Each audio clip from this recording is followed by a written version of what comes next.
So today's topic is ammeter or conversion of MCG into ammeter. So last class we have seen how a moving coil galvanometer. So in short, it's denoted as MCG. How a moving coil galvanometer works. So it is a device which is mainly used to detect electric current, and also from the equation for electric current, we have seen that electric current in the moving coil galvanometer is proportional to the deflection phi. So based on this proportionality relation, it's possible to measure the electric current.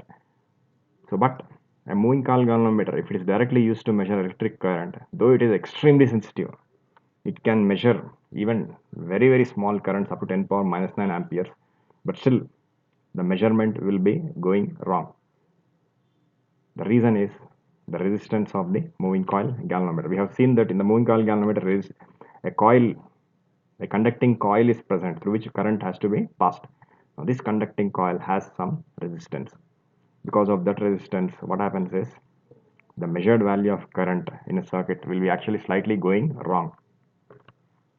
So that is actually overcome by making a small adjustment. A small modification is made in the moving coil galvanometer. Then it is called as ammeter, because then it becomes very accurate instrument for measuring electric current. So why the moving coil galvanometer actually goes slightly wrong when it is measured, when it is used to measure electric current. Now just see the heading here, ammeter or conversion of MCG into ammeter. So it is actually like a short answer question in the board exam. So it's not like an essay question. Essay question carries around 5 marks or more than 5 marks, 8 marks and so on. So this carries about the next lesser marks compared to the highest marks of essay question. 4 marks it carries. So now why the moving coil galvanometer really goes slightly wrong? So the reason is like this. So it can be understood like this. So just observe here, I'm just drawing a very simple diagram. Now consider a circuit or a part of a circuit. So this is a part of a circuit, say. So here, so this is actually a wire which is actually a part of a circuit. So for example, like circuit can be like this way. Observe the cursor. So this circuit, for example, here I'm drawing like something like this. This is a battery, this is a resistor or some device. So like this is a closed circuit.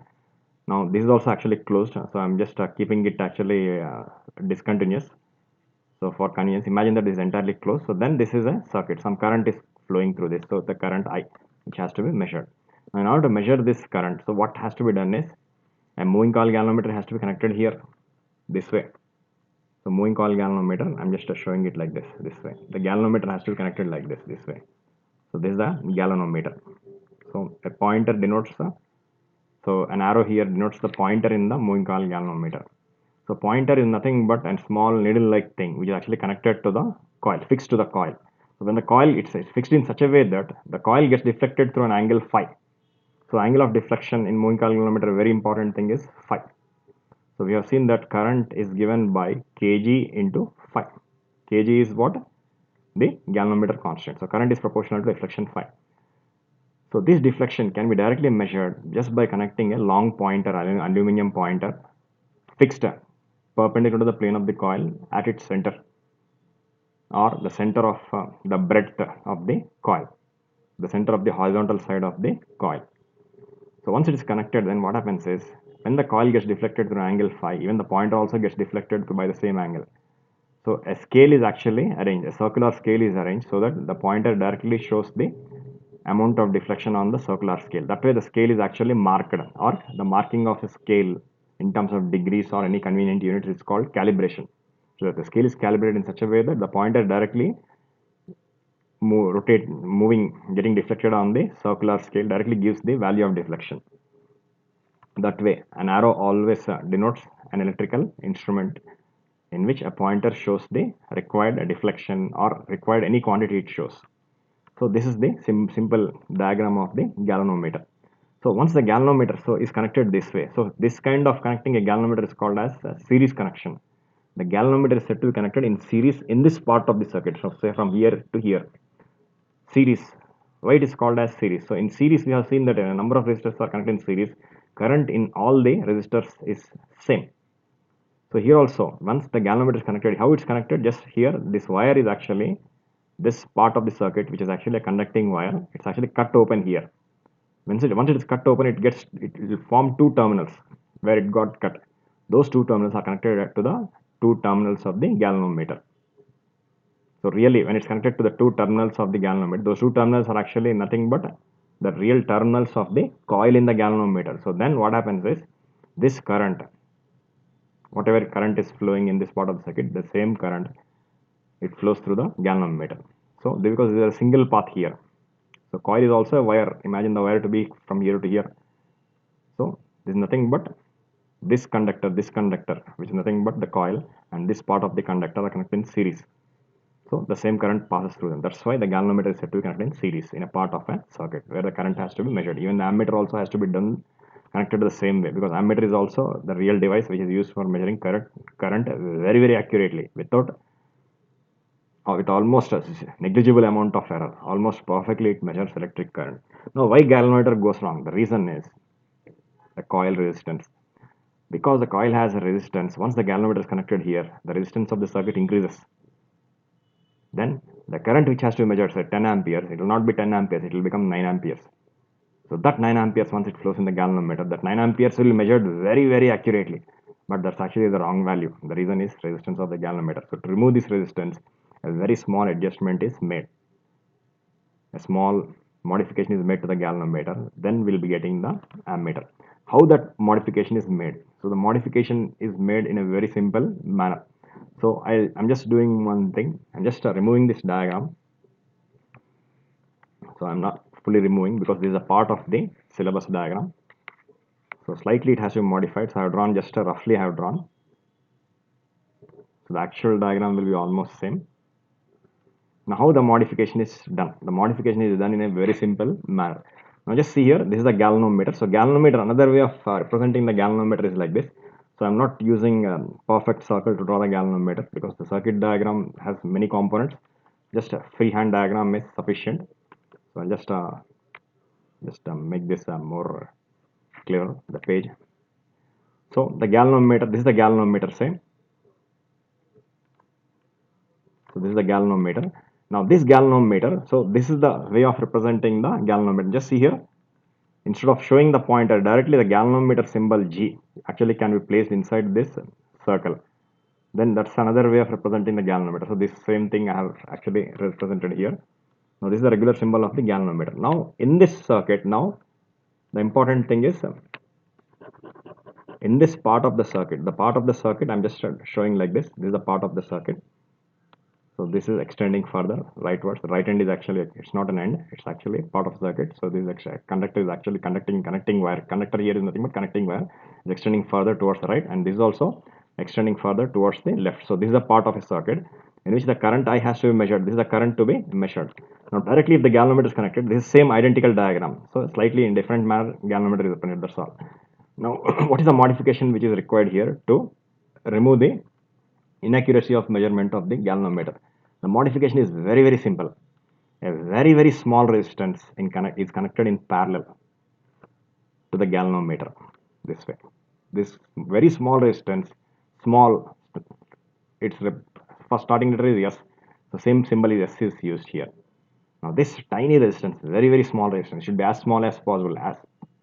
As per convenience, it can be selected. Say 0.00. Regular resistance of a coil, say 10 ohms or 100 ohms like that. This one can have a value of 0.01 ohms or even lesser, 0.0001 ohms, like that, depending on the necessity. So how the resistance is actually selected, that also will be coming in this derivation itself. It's a small derivation, ammeter derivation. Now this small resistance, which is connected in parallel to the moving coil galvanometer, to remove its inaccuracy, to remove the error when the galvanometer measures the current. So it actually measures lesser amount of current than the actual true value of the current. To remove that, as to minimize that one, for perfectly 100% it can't be removed, but 10 amperes current, if it is measured by a proper shunt resistance, it can be measured as 9.9999 amperes. That way the accuracy can be increased as high as possible by making this parallel resistance as small as possible, as small as required. So such a small resistance is called as simply shunt or shunt resistance. Then this combination itself is called as an ammeter. This itself is called as an ammeter. So now just see how ammeter is connected in the part of the circuit. Now this is the ammeter. How it is connected? This is the part of the circuit. So directly the ammeter is connected in series. Now this entire ammeter is difficult. This is actually the complete construction of the ammeter construction diagram. So there's nothing here. Just galvanometer MCG is there represented by G. To this a small shunt resistance is connected. Shunted. It's said to be shunted. That means small resistance in parallel is called as shunt resistance. Simply this process is called as shunting. So now the same thing, the equivalent diagram can be represented like this. So ammeter symbol is capital A. So galvanometer symbol is capital G. If capital G is written here, this is called galvanometer. So ammeter means capital A. So this is the regular symbol representation. So the equivalent diagram for this is this one. So this is the part of the circuit. So call this as left hand A. So this portion of the circuit. So I'm just not giving any name because it's only a part of a circuit. End is there means it can be named as say CD or BE like that as per convenience, because A is already used to denote the ammeter. Now in this ammeter is connected here this way. So that is the representation. See here it can be clearly seen that ammeter is connected in series in the part of the circuit. The same thing. The only thing is it's shown more detailed manner. So this is the equivalent diagram. So that's the thing about the ammeter. So this is how a moving coil galvanometer is converted into an ammeter by connecting a very small resistance in parallel called as shunt resistance. Now the very first basic use of shunt resistance is, now just see here, galvanometer G and the shunt are connected in parallel. Now very important property of parallel combination of resistances is when a number of resistances are connected in parallel, the effective resistance is actually smaller than the least. This already we have seen in the lesson current electricity in the topic resistance in series and parallel. In series, when a number of resistances are connected in series, their total resistance will be greater than the greatest. But in parallel, the total resistance or effective resistance will be smaller than the least. Now, shunt resistance is say 0.001. The effective resistance will be lesser than 0.001. That means something in 0.00, 3 digits it's having after decimal place, 3 decimal places. It will become even 4 decimal places. So small. So that much, so small it is that the effective resistance is almost zero, close to zero. Once the effective resistance is close to zero for the ammeter, it will not be altering the existing current much. So the measured value of current now by the ammeter will be almost very close to the exact value. The error will be almost minimized to zero. It will not be exactly zero, but practically it will be almost zero. It's taken as zero. So small difference will be coming between the true value and the measured value of current. So that's how the ammeter works. So this is the simple way of the functioning of the ammeter. Now, what is the relation between the current and the shunt or shunt resistance?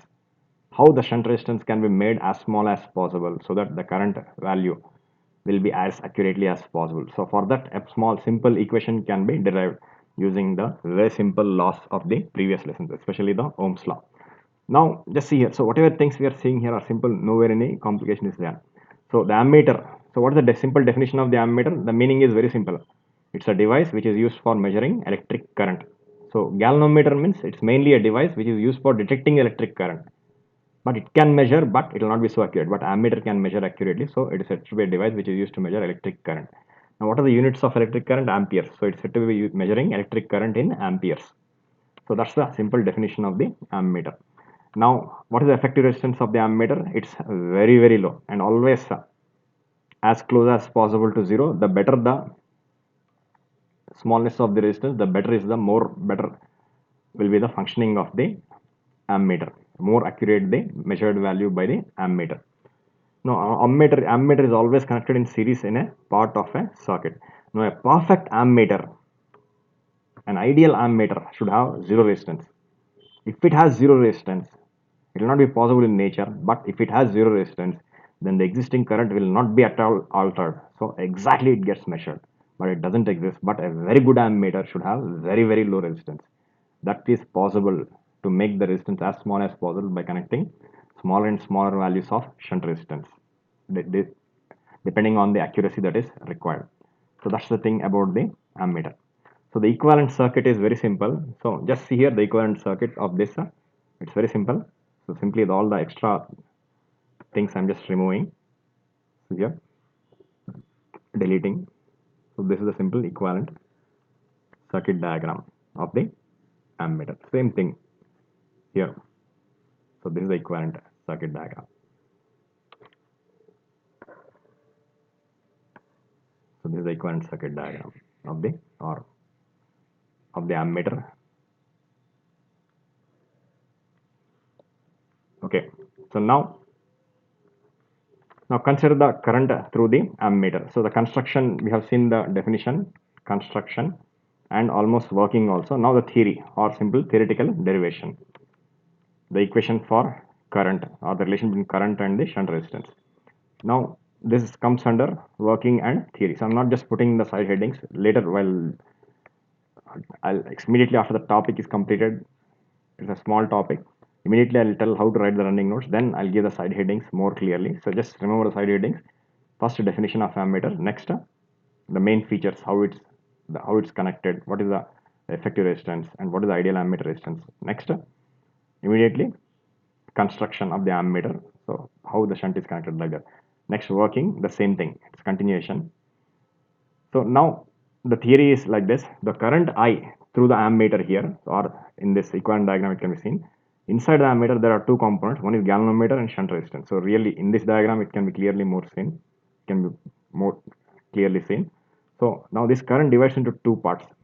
One is the current through the galvanometer and the other is current through the shunt resistance. So the current through the shunt resistance is denoted by IS, and the current through the galvanometer, there is not much space here, it is denoted as IG. So it is very simple. So current through the, so I'll just write it more clearly. So current through the galvanometer is denoted as IG. So now it's much more clearer. So now from Kirchhoff's first law, that is current law or junction theorem, at this junction the current and total current entering the junction is I, and total current or sum of all the currents leaving the junction is IG and IG plus IS. So from Kirchhoff's junction theorem, very easily we can say that I is equal to simply total current entering this junction is equal to total current leaving the junction, IG plus IS. So this is the very first equation. So next very simple thing about this, about the diagram is like this, it can be seen. Now you take the potential. Now galvanometer and shunt, they are connected in parallel. Because they are connected in parallel, the effective resistance is basically given by, now what is the effective resistance in parallel? This we have seen so many times in current electricity. So I'm just drawing a rough column here. So I'm just calling it clearly as rough. So the effective resistance in parallel combination of resistances is given by 1 by R is equal to 1 by R1 plus 1 by R2 plus so on, depending on the number of resistances. So here we have only two resistances. So 1 by R1 plus 1 by R2. When we take the LCM here, this becomes LCM will be R1 R2, numerator will be R2 plus R1. So this I'll write it as R1 plus R2. So this is 1 by R. So therefore R will be what? So this is 1 by R. So now take the reciprocal one of left hand side, we are getting R. Right hand side also reciprocal it will become. So it will be R1 R2 by R1 plus R2. Now this is a very important way of writing the effective resistance. The basic formula is this only. So this is the best way to remember parallel combination. From this only it can be clearly understood that the effective resistance is actually smaller than the least, R1 and R2. One of them is smaller. The effective resistance can be proved to be even smaller than the smallest resistance. This is the main equation. Now from this equation only we are getting this. This is also so very widely used, this equation. So you should be by heart. It's better to by heart this equation. In series it is very simple. R is equal to R1 plus R2. So in parallel it's better to remember both the formula. Now using this it can be said what is the effective resistance of the ammeter, means the effective resistance simply is given by R is equal to R1 R2. R1 is what? G. R2 is S divided by R1 plus R2, G plus S. That way it can be written. This is the effective resistance. Now just remember this as equation 2. Call this as equation 2. This will be useful. Now the important thing about the parallel combination is always the potential difference across the various resistances. Now the galvanometer has resistance G, shunt has resistance S. The two are connected in parallel. So in parallel combination, very important feature is the potential difference. So whatever things we are seeing here are simple. So nowhere any complication is there. So in one very important feature of a parallel combination of resistances is in parallel the potential difference across each is exactly the same. A number of devices when they are connected in parallel, a number of devices are connected in parallel, the potential difference across each part is same. So this first resistance, second resistance, the potential difference of the first resistance is equal to potential difference across the second resistance. So potential difference across the first resistance. Now from Ohm's law, what is the Ohm's law? Ohm's law is potential difference across any resistor is current through the resistor into resistance of that particular resistor. This is directly from Ohm's law. Now applying Ohm's law, we can directly write that potential difference across the resistance G. What is the potential difference across the resistance G? Current into resistance. So that is Ig into G. That is equal to potential difference across the second resistance. Which is the second resistance here? Shunt. So current through the shunt resistance is what? Is. So Is into S it can be written. And this way. And another very important thing is in parallel combination, the potential difference across each resistor is same, and it is also equal to the potential difference across the total combination. The reason is each resistance in the parallel combination is connected between the same 2 points. So this is resistance R1, this is resistance R2. They are connected between the same 2 points. Always potential at any point in a circuit and potential at the next point in the circuit, that potential difference is mainly related to those particular 2 points. So since all the devices are connected between the same, all the resistances are connected between the same 2 points. First resistance is connected between the 2 points. I will call it this point as say B and C. Second resistance also is connected between the same 2 points, B and C. That's why potential difference is same. Now even the total combination R1, R2, R3, a number of resistances connected in parallel. So all these are connected between the same 2 points. That means even across the total combination also, because the total combination also is connected really between the same 2 points. So potential difference across the combination also is same. But what is the combination here? The total current through this combination is what? I. That is dividing into different two parts here in these two individual resistances. But through this total resistance, through this total combination, what is the total current entering? I. It is dividing into two parts and it's again coming out of this combination as I only. So I can write the same I here. But to make the diagram simpler, I'm not writing many details in the. It's better not to show too many details in the diagram. Any doubt is there, it can be written. Supposing it's required in some other problem, then it can be taken. But here I is dividing into two parts. I is equal to Ig plus Is. Again, Ig and Is will combine here Ig plus Is, which is nothing but I itself. Already we have seen this equation 1. Ig plus Is is what? I. So when they are combining here, we'll get again Ig plus Is, which is nothing but I itself. That way also it can be seen that the I is current is same. So through the combination, what is the current flowing through the entire combination ammeter? It is I. So resistance of the combination is what? R. So potential difference of the combination is what? Current into resistance. Like that it can be written. But what is the resistance here? Total resistance of the combination? Simply it can be written as what? Gs divided by G plus S. So it is what I'm directly writing. I can write, it's better to write R here, that's much more clear. But next step we have to again substitute in place of R this. So instead of that, directly I'm writing the equations to reduce the steps. So Gs by G plus S. So potential difference across each individual resistance is same in parallel combination. That's same as the potential difference across the total combination itself, which is nothing but I into total combination resistance R. That's the equation. So this is the other very important equation. So this equation is simply called as equation 1. Actually, there is no place here. So I just call this as equation 3. So there is not much space. Later I'll write this more clearly. So this equation is the equation 3. This is a very important equation. The life of this particular topic. This is the equation. It's entirely based on the parallel combination property. So now the important thing is we have to measure the current I. But a galvanometer, what it does is it measures its own current. Already we have seen that the equation for current in the galvanometer is what? This is the equation. Already we have seen this. So here where we have seen. Actually I have removed that term. So galvanometer current. We have seen that current in the galvanometer is proportional to the deflection in the galvanometer. But what is the galvanometer current here? Ig. So this Ig is actually proportional to deflection. But we don't want. So using that equation we can measure only Ig. But we want I. So how to measure I means just see here. This is the equation which is helping us. So this is the equation. So Ig can be measured from the deflection. We can substitute this as kg into phi because it's proportional deflection. Then just using this part, left extreme of this set of equations, three terms are there in this equation. Three parts are there. So ignoring this middle part also is very important, but when shunt is required, shunt current is required.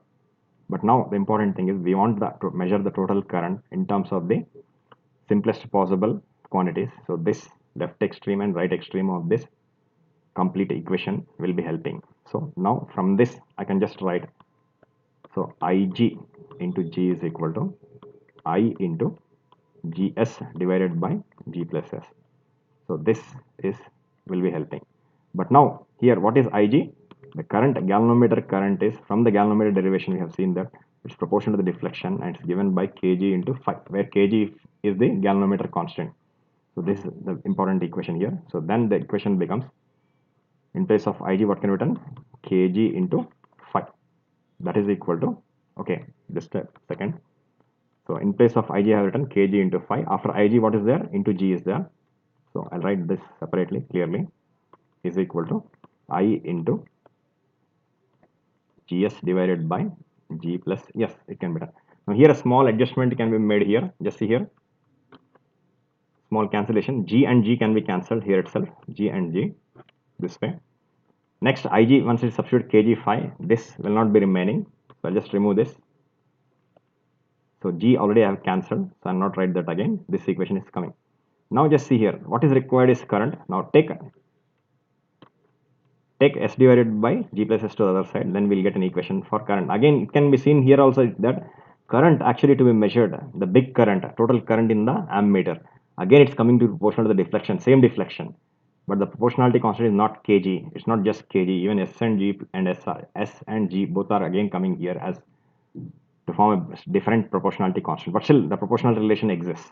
That makes ammeter working also very, very simple. Now galvanometer working is very, very simple. Deflection measurement, already we have seen in the beginning. I said that a pointer is connected to a pointer is attached firmly, rigidly, perpendicular to the plane of the coil, so that when the coil gets deflected by an angle phi, pointer also gets deflected by the same angle, which can be measured on a circular scale. So that same thing is sufficient by which we can measure the deflection, and multiplying the deflection with this constant we can get the exact value of the current. That way ammeter also is very simple. The working of the ammeter is also very, very simple, and we can measure the current very, very accurately. So now I can be written as what? Now very simply kg into G plus S numerator divided by S, this is the entire constant, into phi. So therefore what we are getting is current is equal to some constant, this entire constant. This constant is called as ammeter constant, Ka into phi.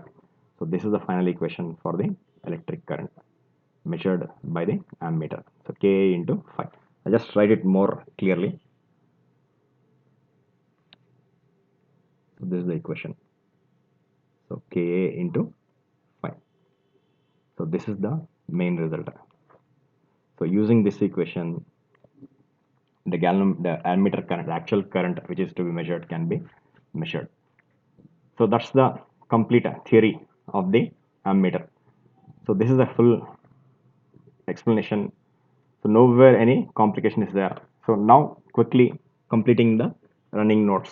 So very quickly, within 2 minutes running notes can be completed. Most of the running notes is same as I have written here. The only thing is, so all the things we see here, the line diagram is there, simple diagram which actually shows the construction of the ammeter. And next, what is there? Simple mathematical steps. Now simple language, the definition of the ammeter, all that in simple language should be written, whatever be the language. That's how the answer can be written. Now the language we are following is English, or it can be Hindi, or it can be any language. Doesn't matter. The thing is, main diagram, most natural language is the diagram, the scientific diagram, in which each and every component, how it works, is very clearly visible. And next is the mathematical language. Now the regular language has to be added. Now, how to write the running notes? Actually, to save the time, I actually prepared the running notes quickly, so without directly giving it step by step. So lot of time can be saved that way. So as it is, the same diagram explanation, everything we have already completed. Now in between the two diagrams, little explanation, construction and working. This is how it is to be written. So quickly within 1 or 2 minutes, quickly take down the entire running nodes. So just only 1 or 2 paragraphs are added. So entire derivation I kept as it is. So as it is. So now everything is in order. So quickly complete the running nodes by putting this part of the video to a pause. So entire page is visible. So just put it to a pause at the required position of the page and take the entire running nodes in order and then run the next minute of this particular video. So I'm giving the page number also in the summary of the video. Page number, that is not page number, that is the time, which minute. So whether it's 29th minute or 29.30 minutes, like that. So at this, you have to put the video to pause and take the entire page and then in the next minute. Put the video compulsory to pause here. Now certain very simple things here. I'm not giving more than this. So here itself I'm adding the answer. Now from this we are getting a very small some objective question here. What is a shunt? So definition of shunt is clear here. In the answer here itself, definition of shunt is clear. Now what are the uses of shunt? Now first use of a shunt is most basic use. It makes the moving coil galvanometer very extremely accurate, because the effective resistance, because of the shunt resistance being very small, the effective resistance of the ammeter is close to zero. So it makes it very accurate. And another very important use of shunt is it protects the moving coil galvanometer from getting damaged due to any high current. If a high current is flowing, say 100 amperes current is flowing, an ordinary coil, even if 2 amperes or 3 amperes also, it will get damaged because it's very sensitive. Only 10 power minus 9 amperes, not just only, it's really 10 power minus 9 amperes also will get accurately measured by galvanometer. 10 power minus 9 means 10 decimal places are there. Through that, if you are passing 10 amperes current, means it can get damaged. Like that, in case 100 amperes, like that, how to protect it means the shunt itself will protect it. When a small shunt is connected, what happens is, because the resistance being close to zero shunt, most of the total current will flow through this only. Very little current will be allowed through the galvanometer. That way it protects the galvanometer from getting damaged due to high currents. Now that's another very important use of the shunt. So first basic uses of shunt is it is used to convert galvanometer into ammeter. Next, it makes the galvanometer very accurate. And next, thirdly, it protects the galvanometer from getting damaged due to large currents. These are 3 uses. So from this, we are getting a 2 marks answer also. That also can be written quickly. Okay. So this is the, so whatever things we are seeing here are very simple. So nowhere any complication is there. So this is about the ammeter. So next, I'm going to the next page.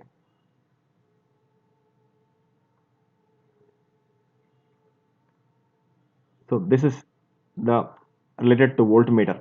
How a voltmeter is actually designed. So voltmeter is again just like ammeter. It's actually constructed from a moving coil galvanometer. So but it is used to measure voltage. Voltage means potential difference. So potential difference across any resistor or any part of a circuit is required, or the potential difference across the terminals of a cell, or even the EMF of a cell is required. So EMF is also somewhat similar to the potential difference, though they are actually defined completely differently. So even in EMF also can be measured by a voltmeter. So mainly it's used for measuring any kind of potential difference or any kind of voltage. So how a moving coil galvanometer is converted into voltmeter, that's the thing. So here a little notes will be coming here, shunt and the uses of shunt. So this is a small objective question, 2 marks, very short answer question. So next, the real voltmeter. So I'm just moving the heading to immediate as like a next topic of the after the ammeter. So voltmeter also, it is a short answer question, 4 marks. It carries very important question topic. Even problems also, both ammeter and voltmeter are important. So the basic definition of voltmeter is very simple. It's a device which is used to measure voltage or potential difference. But what are the units in which potential difference measured? SI units of potential difference is volts. So it's a device which is used to measure voltage or potential difference in volts. Now, how a moving coil galvanometer is converted into a voltmeter? It's very simple. Now just see here. Now firstly, I'm taking a part of a circuit. Supposing, consider a part of a circuit like this.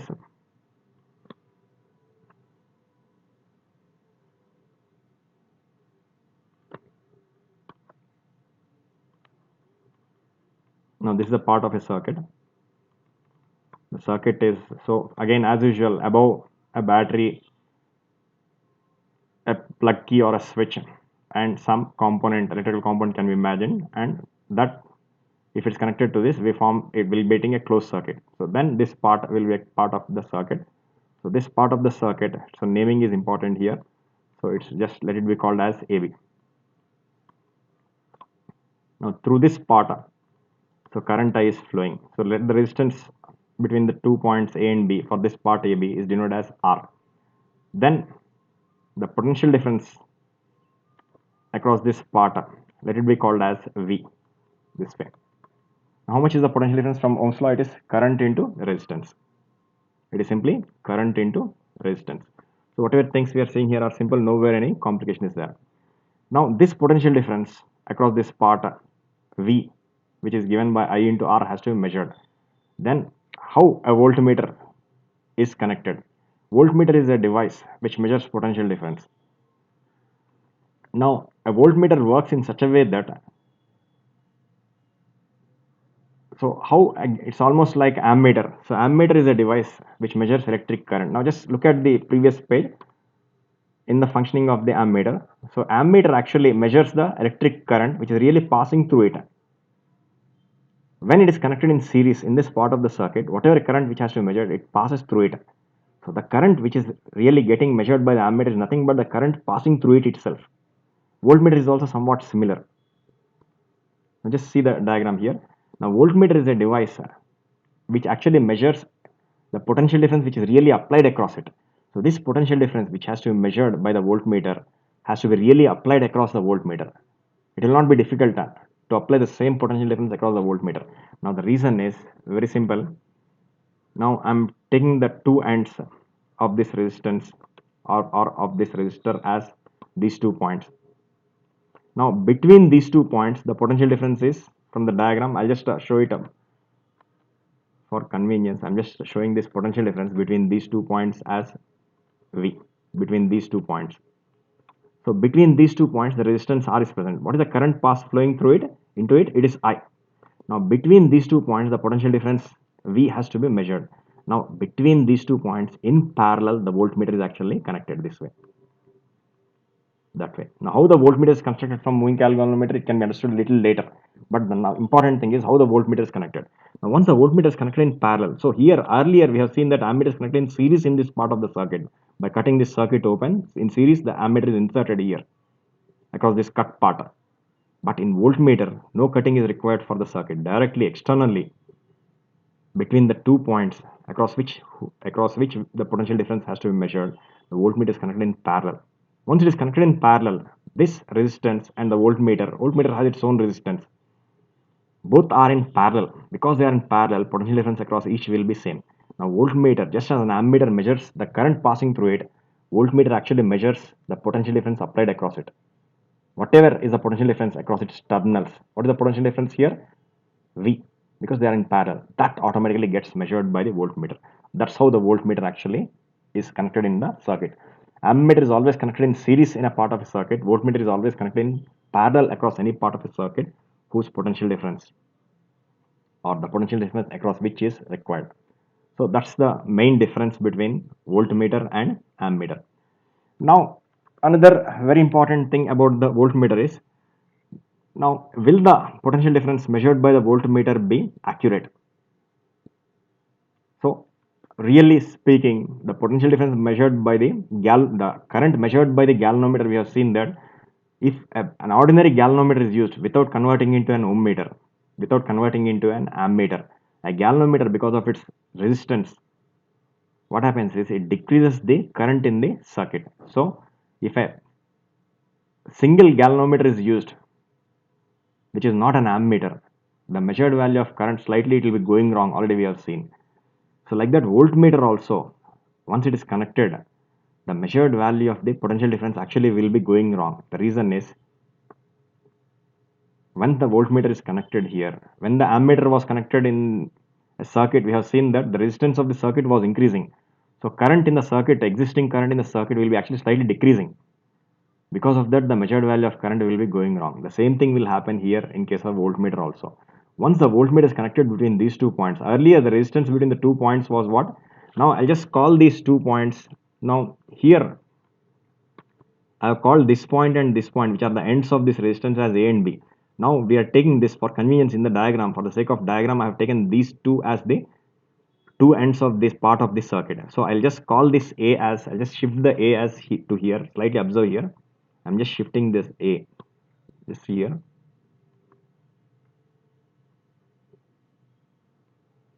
Here, this end, this point, actually it's becoming difficult to shift, I think. So it doesn't matter.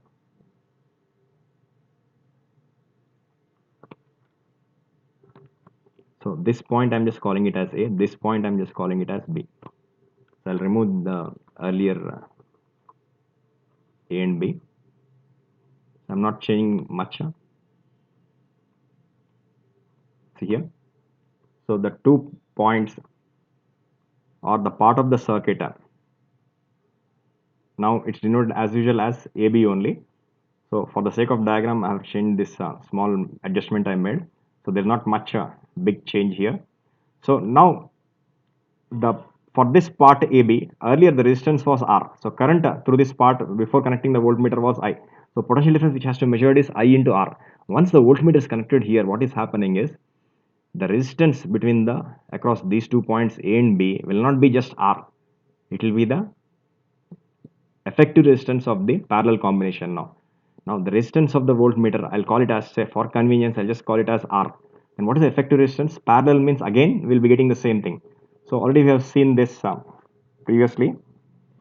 So I'm just drawing a rough column here. So from the equation it can be understood very clearly.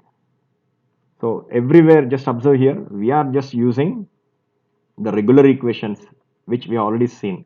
The basic equations, basic laws like Ohm's law, or resistance in series or resistance in parallel, nothing more. The same thing we are using here also. Now what is the effective resistance of the combination? Just see here, once the voltmeter is connected. So this small r and capital R are connected in parallel. So effective resistance is what? 1 by R is equal to 1 by R1 plus 1 by R2 in parallel. So first resistance is what? Small r. What is second resistance? Resistance of the voltmeter. Now this resistance of the voltmeter, it's called as R. Now the effective resistance of the combination, let it be called as R effective. So 1 by R effective is equal to this much. Now what is the effective resistance of the combination? Means it is 1 by R plus 1 by small r plus 1 by capital R. It is, so if you find out the effective resistance, it will be coming as small r into capital R. So just as we have seen parallel, R1 R2 divided by R1 R2 divided by R1 plus R2. So clearly it can be seen that it's never equal to small r. So what is happening is the effective resistance is getting modified. Once the effective resistance gets modified, even the current also will get modified. Once current and resistance are getting modified, the potential difference which has to be measured, that also is getting modified. It's changed. That changed potential difference only will actually get measured by the voltmeter. It also will be that changed potential difference. That means the potential difference which has to be measured is actually getting modified. Only that modified potential difference can be measured accurately. But still that's no use. The reason is the actual potential difference which has to be measured is getting changed. So the measured value of potential difference will be going wrong. So how this can be avoided? This can be avoided only way is the effective resistance should remain same. How this can be done? A very simple technique. Just see here, the resistance of the voltmeter is made very high. It is made extremely high. Imagine that it is extremely high, like infinity. Resistance of the voltmeter. Just imagine that it's infinity. Just see the equation. If the resistance of the voltmeter is very high, it's infinity. So just see here, I'm not making big change. Imagine that it's infinity. 1 by infinity is what? 0. 1 by infinity is what? 0. So then what is the effective resistance? 1 by R effective is equal to 1 by small r. That means effective resistance is equal to simply R. Then the effective resistance is not getting modified. So the only way is for the not effective resistance not to get modified is the resistance of the voltmeter should be very very high. So once it is very very high, then the potential difference, the resistance will not be getting modified in this part of the circuit even after connecting a voltmeter. Then current also will not be, once the resistance, effective resistance between A and B is not getting modified, it remains same R, means current in the circuit also will not be getting modified, so potential difference will be remaining the same. Then the measured value of potential difference will be very very accurate. So for that reason, a very good voltmeter should have very very high resistance. But still, small amount of error will be coming. Even it is very very high also, still it will not be exactly small r. Supposing earlier small r was 50 ohms, means it will not be exactly 50. Slight small change will be there, something like 49.9999. We can make this as accurate as possible, the effective resistance, by making the resistance of the voltmeter as high as possible. So very good voltmeter will have very very high resistance. The higher the better. So in depending on the accuracy which we require, the effective resistance of the voltmeter should be selected. It will be very simple how to select that. In the conversion of the MCG, we can just see this. Only one step it consists of. There, one step only, ammeter. So what? Shunt is connected in parallel to convert. Like that, here also in just one step it can be converted into voltmeter. That also will be very simple. Now what about the, so however accurate it is, but still a very very small amount of error will be there. How to remove that error? The only way is voltmeter should have infinite resistance. Voltmeter should have infinite resistance. If it has infinite resistance, exactly infinity means exact effective resistance will be exactly small or unaltered, doesn't change, then potential difference will be very accurate. But such a voltmeter having infinite resistance, exact infinite resistance, ammeter having exact zero is impossible. Ideal ammeter is impossible, zero resistance. Like that, ideal voltmeter of infinite resistance also will be impossible. The reason is, if we have really put an infinite resistance, then what happens is it will not allow any current to flow through it. Once it doesn't allow any current, it will not show any deflection. So it cannot really measure. But still, so an ideal voltmeter cannot draw any current. The reason is infinite resistance. It will not draw. Then if such an ideal voltmeter can measure current accurately, but that is practically not possible. The reason is, if it doesn't draw current, it cannot measure. But still, one case we have seen where a device does not draw current, but still it can measure potential difference. What is that? Potentiometer. We have seen this in current electricity. So a potentiometer really acts as an ideal voltmeter. Though its construction, working, everything is different from the voltmeter. So here, in case of a voltmeter, ideal voltmeter, a real voltmeter, when it's converted, moving MCG is converted into voltmeter, an ideal voltmeter cannot be existing. The reason is infinite resistance voltmeter will not be possible. But any voltmeter having very very high resistance will be sufficiently good voltmeter. It can measure potential difference according to any high desired value of accuracy. So now how the voltmeter is actually prepared. So that is also very very simple. Now just see here how a voltmeter is prepared. It's very simple.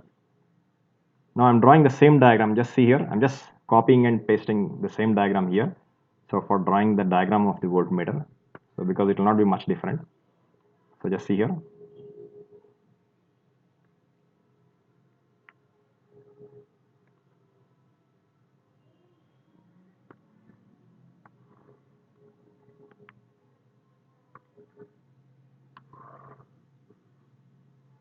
See here. I'm just copying and pasting it here.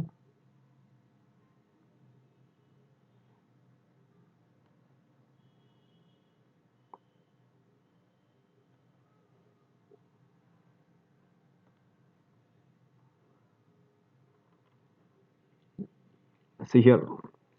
So now the same thing I have drawn. But what does the voltmeter really consist of? It's simply very simple. Voltmeter really consists of method of conversion of MCG into voltmeter. Just see, it's very simple. One step.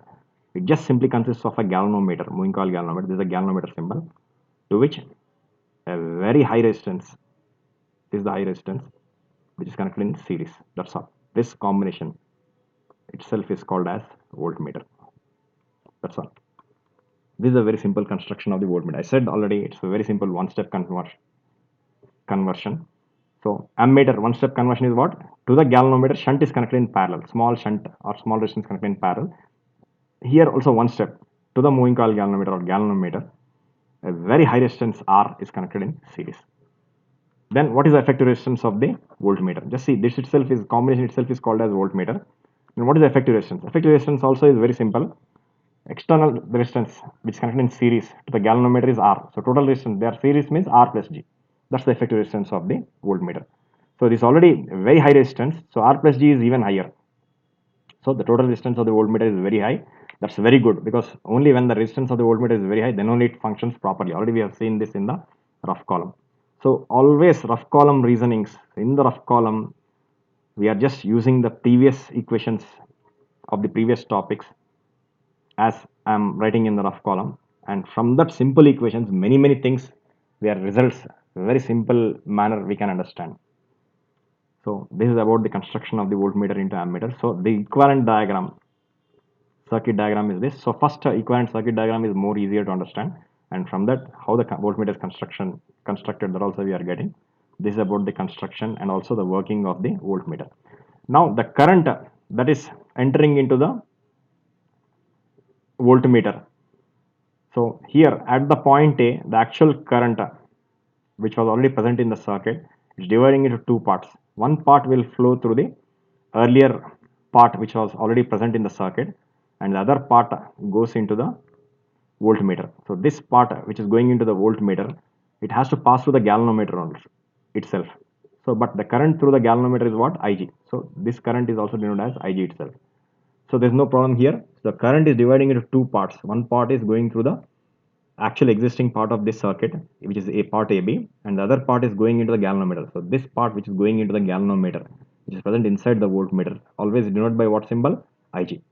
So that same symbol is used. So now the potential difference which has to be measured, because small r and voltmeter are in parallel, the potential difference across small r, which is V, and the potential difference across the voltmeter are one and the same. So as the voltmeter is in parallel, as voltmeter is in parallel, the potential difference across the voltmeter is what? Is the potential difference which has to be measured across this part AB. So potential difference across the voltmeter is what? Current into, so what is the potential difference across the voltmeter? So current through the voltmeter, here just see this equivalent diagram, it's more easier. Current through the voltmeter is what? Ig. So resistance of the voltmeter is what? Already we know, R plus G. So current Ig into resistance of the voltmeter from Ohm's law. So from this it's more easier. Observe the cursor compulsorily. So potential difference across the voltmeter, which is actually denoted as what? V here. Potential difference of the voltmeter is what? Current in through the voltmeter, Ig into resistance of the voltmeter. So current through the voltmeter is what? Ig here into resistance of the voltmeter. What is the resistance of the voltmeter? R plus G. It's actually G plus R. Anyway, it can be written.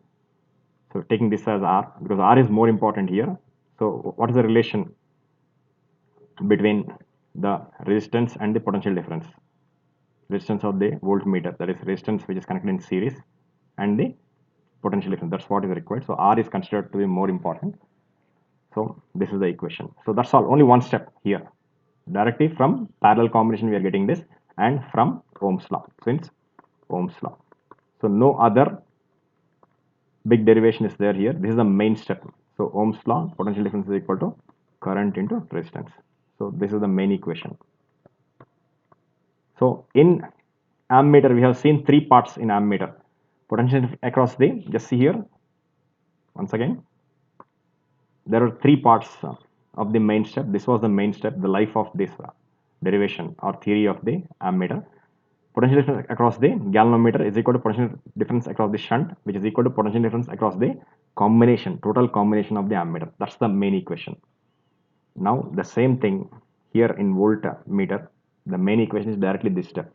Next, the relation between the required potential difference and the deflection in the galvanometer. So galvanometer will show a deflection because Ig is flowing through the galvanometer, but deflection and current Ig in the galvanometer, already we know Ig is equal to kg phi, where kg is the galvanometer constant. That can be substituted here. So here again, the galvanometer current is proportional to the deflection phi, and the proportionality constant is what? Kg. So using this equation here, next step it can be written. So actually space is over here. So I'll just go use another page.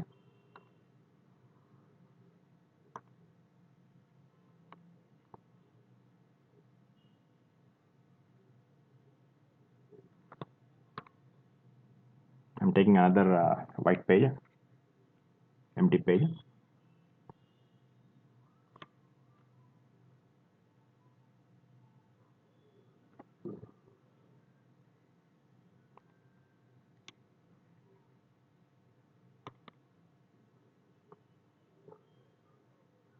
Okay, this is the page, empty page.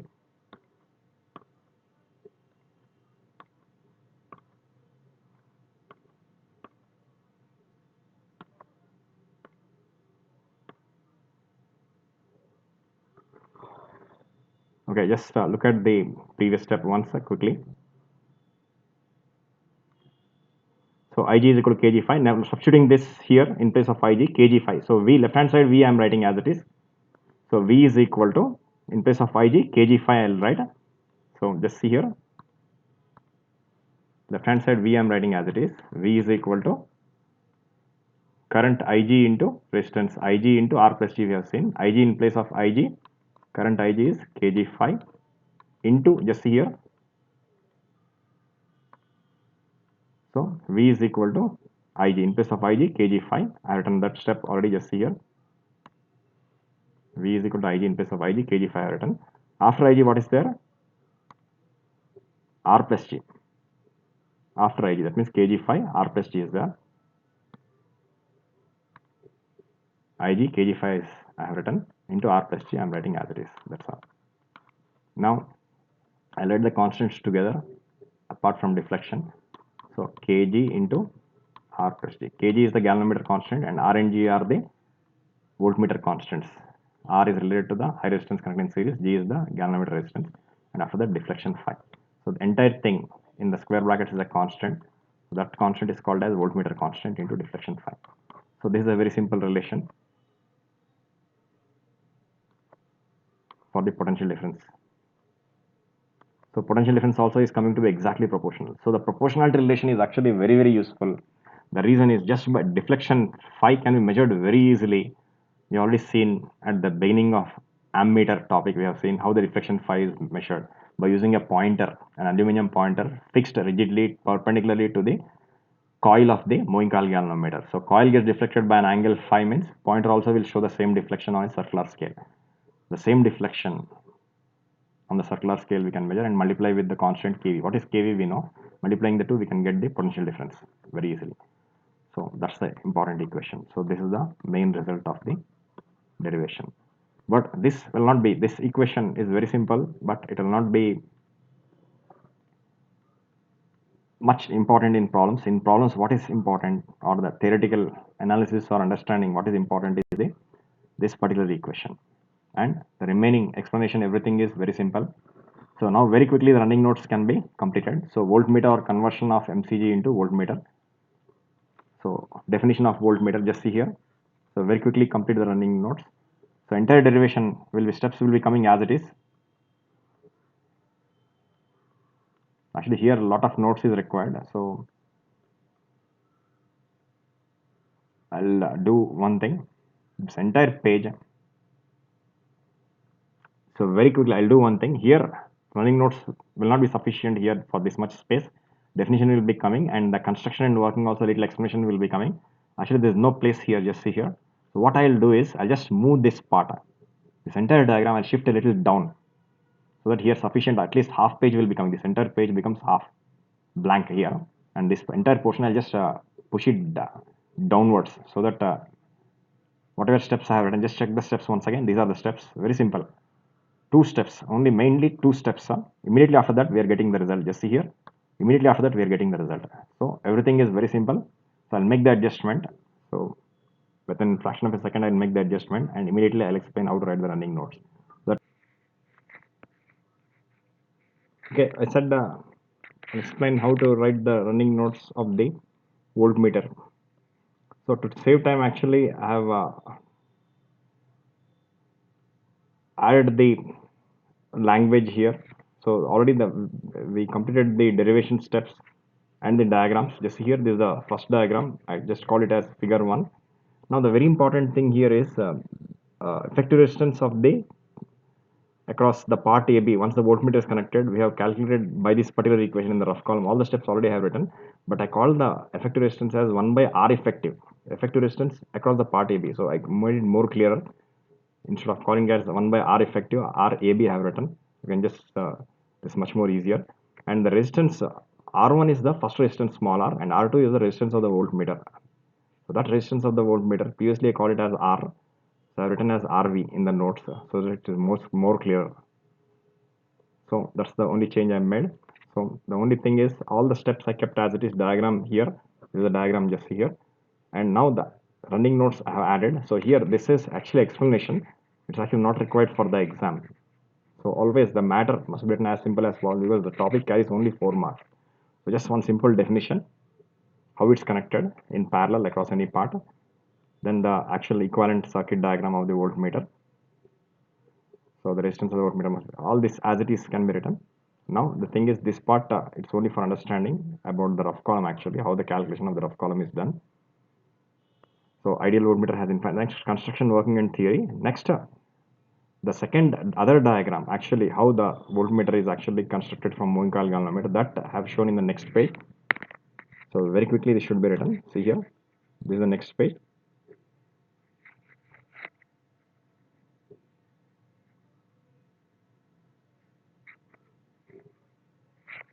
This is the next page actually. See here, this is the next page. And the derivation of the voltmeter. So very easily this can be written. Very quickly it can be written. So now this is the last 1 or 2 minutes of the video. In this video I have just shown the pages. Just here the voltmeter page, running notes, last page of the voltmeter. Next, this is the first page of the voltmeter. In this only shunt is also coming, shunt and the uses. And if you want the ammeter, this is the ammeter, which already I gave the running notes how to write. I explained in the video itself. So voltmeter, 2 pages they are present in this minute, last 1 or 2 minutes. So you can take the screenshots of the voltmeter and quickly write the running notes, complete the running notes before attending the next class.